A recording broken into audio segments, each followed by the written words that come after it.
各位讀者大家好，我係邪叔。咁今日要介紹一隻 Sony 最新嘅 Xperia XZ 嘅。Xperia XZ 同 XZ 外觀上咧大致上係冇分別嘅，咁但係新機換咗個新鏡頭啦，咁所以兩部機嘅識別咧就係新機咧個鏡頭就會凸起，舊機嘅鏡頭咧就會係平嘅。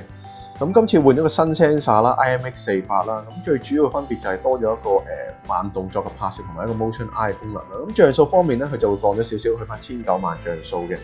咁我哋先睇睇嗰個新嘅拍片功能啦。咁你會見到咧拍片掣上面會多咗個 icon 啦。咁撳咗之後咧，咁其實佢就會自己 crop 咗嘅。咁啊可以撳拍攝啦。咁之後咧，你就再撳翻嗰粒 icon 咧，就會其實就開始拍攝緊呢個慢動作嘅影片啦。咁我哋睇睇 demo 啦。咁我哋睇如果拍緊啲即係流水嘅嘢啦，咁慢動作期間咧，咁啲水咧就好似靜止咗咁樣嘅。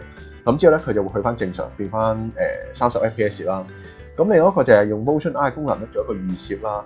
咁你見到佢就首先個條件要影喐嘅嘢啦。咁之後我哋睇翻 preview 咧，其實可以睇翻之前幾秒trace 翻之前幾秒嘅相啦。咁佢會揀其中4張最好嘅比例嘅。咁規格方面啦，咁就係新機最主要嘅賣點就有4GB RAM 啦。咁舊機係得3GB。咁我哋睇睇 AnTuTu 嘅分數啦。